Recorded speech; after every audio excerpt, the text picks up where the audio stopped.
The dermis of the skin can be divided into two layers. First of all, right over here, directly underneath the epidermis, this would be the papillary layer.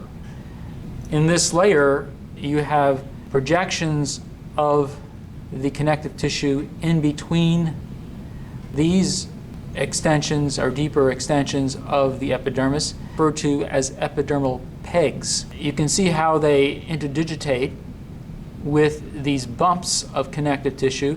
These bumps would be referred to as papillae. If you want to just refer to one, it would be a papilla.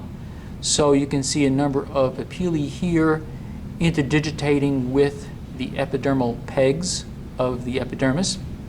And because of the presence of these papillae in this superficial layer, this would represent your papillary layer, or the layer where you find the papillae.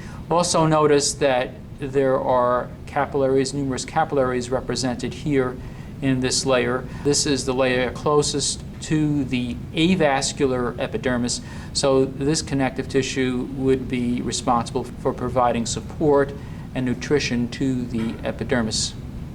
The reticular layer is where you find the strength of the skin. This is where you have dense, irregular connective tissue which will give the skin its toughness and its resistance to tearing.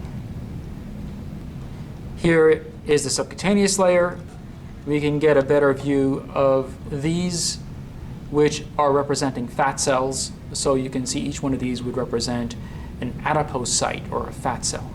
This skin has hair, and you can see a number of hairs represented here, and the upper part of the hair that you can see is part of the shaft, and the shaft goes deeper into the dermis and is surrounded by a structure which is called the hair follicles.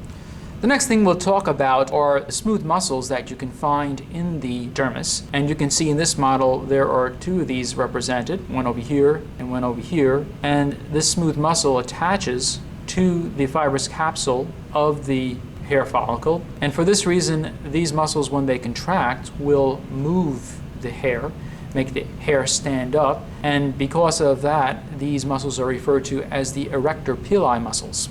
This muscle attaches to the fibrous capsule and goes up towards the papillary layer. In humans, contraction of this muscle might also help to express this gland right over here, which is the oil gland or the sebaceous gland.